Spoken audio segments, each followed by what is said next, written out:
Vázquez Lagunas, soy alumno de la materia de neumología impartida por el Dr. Jesús Gil Gómez y voy a hablar acerca de la tuberculosis. La tuberculosis es una de las enfermedades más antiguas conocidas por la humanidad, y aunque en la actualidad se piensa que se ha erradicado, esto es una idea completamente errónea. Sigue siendo una de las enfermedades principales y mayor causas de morbimortalidad en todo el mundo, especialmente en los países más pobres. Como lo menciona el Dr. Gil, no es una enfermedad curable, pero sí es una enfermedad prevenible. La OMS considera que aproximadamente un tercio de la población mundial está infectada por el bacilo de la tuberculosis. Es causada por el complejo Mycobacterium tuberculosis, que pertenece a la familia Mycobacteriaceae y al orden Actinomycetales. El complejo incluye M. bovis, M. africanum, M. caprae, M. mycoti, M. pinnipedi, M. canneti y por supuesto la más importante y la patógena en humanos, M. tuberculosis. M. bovis se relacionó a la tuberculosis adquirida por el consumo de leche no pasteurizada. Mycobacterium tuberculosis es una bacteria aerobia fina, cilíndrica, que mide aproximadamente 0,5 por 3 micras, es ácido resistente y en su pared contiene gran cantidad de ácidos micóticos y ácidos grasos, lo cual en gran parte explica la resistencia que tiene a ciertos antibióticos. M. tuberculosis se transmite por gotitas que expulsamos al hablar, al toser o incluso en la fonación. Las gotitas se secan pronto y las de menor tamaño pueden permanecer en el aire por varias horas. Cada tos expulsamos aproximadamente 3.000 gotitas. Otras vías de contagio de este bacilo incluyen la placenta y la piel, pero son extremadamente raras.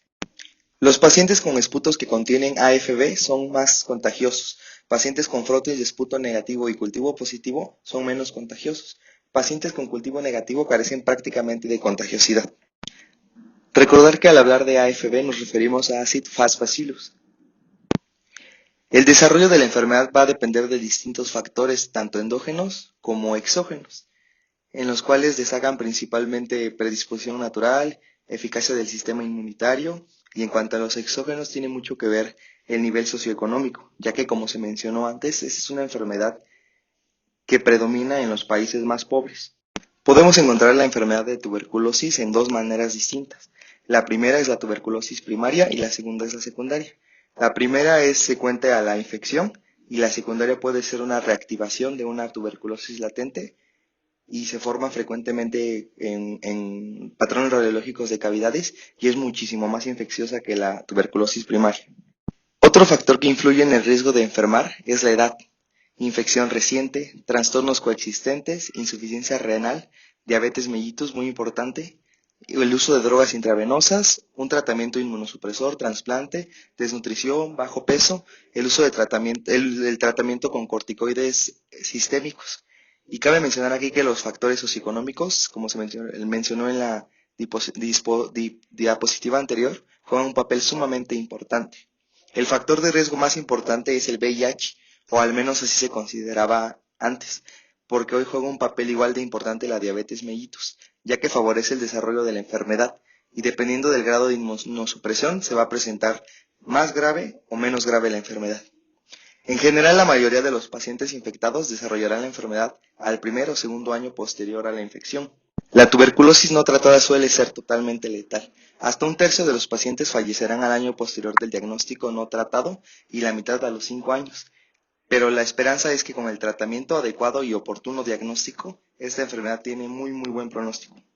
Las gotitas expulsadas por la persona enferma entrarán a las vías respiratorias de la persona sana y entran a las vías respiratorias superiores donde la mayoría quedará atrapada y serán expulsadas en su mayoría por el barrido ciliar o por algún tipo de estornudos. Pero menos del 10% de estas gotitas llegan a los alvéolos. Aquí, dentro de los alvéolos, los macrófagos alveolares las van a tratar de fagocitar como un mecanismo de defensa. Esto debido a que los bacilos contienen moléculas de superficie para los macrófagos, como receptores de complemento, de manosa y de inmunoglobulinas o barredores tipo A. La fagocitosis está mediada por el sistema de complemento. Con los bacilos dentro del fagosoma, la supervivencia de estos dependerá de la reducción de la acidez y el impedimento de la fusión entre el fagosoma y el lisosoma. Si logran detener esta modulación del fagosoma, se replicarán hasta romper el fagosoma y liberar los bacilos al interior de los alvéolos. Se sabe que depende de varios genes la virulencia, relacionados principalmente con el gen KATG, que codifica una catalasa que protege de agresiones oxidativas, el gen RPOV, que transcribe varios genes necesarios para la supervivencia de los bacilos. Los defectos en estos genes van a dar como consecuencia una disminución de la virulencia. También se han observado varios factores genéticos que predisponen o tienen involucración en la resistencia innata a la infección. Entre estos, el más importante y el que más se ha estudiado es el gen NRAMP1, ubicado en el cromosoma 2, que participa en la susceptibilidad a desarrollar tuberculosis. En la etapa inicial, la interacción del hospedador con la bacteria evita la supervivencia bacilar para que no se multiplique y destruya el macrófago que lo ha fagocitado. La etapa inicial suele ser asintomática. El fagosoma libera sustancias quimiotásicas que reclutan monocitos inmaduros y macrófagos y también células dendríticas.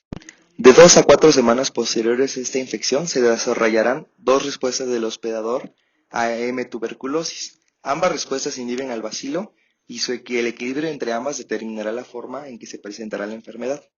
La respuesta de activación de los macrófagos es mediada por células T que activan macrófagos capaces de destruir y digerir los bacilos. Estos macrófagos activados, rodean la lesión y neutralizan los bacilos sin destrucción hística. En el centro de esta lesión vamos a poder encontrar una necrosis gaseosa. Estas lesiones se pueden calcificar posteriormente. Y la respuesta con lesión a los tejidos, pues es consecuencia de la hipersensibilidad tardía a los bacilos. Se da en una menor parte. Y aquí la respuesta de los macrófagos es débil, se acelera por la proliferación bacilar y solo puede ser inhibida por el complejo DHT, que provoca destrucción hística. En esta lesión el material gaseoso se va a licuar, va a invadir y destruir las paredes bronquiales y los vasos sanguíneos. Posteriormente va a formar cavidades. Este material gaseoso licuado es abundante en bacilos y se expulsa por medio de la bronquitis o por la tos. Por eso estas cavidades o los pacientes que tienen estas cavidades suelen ser más contagiosos. La formación de granulomas es un mecanismo de defensa en un principio, pero que posteriormente va a ser contraproductorio para el organismo y se debe a la acumulación de grandes cantidades de macrófagos activados en el sitio de la lesión.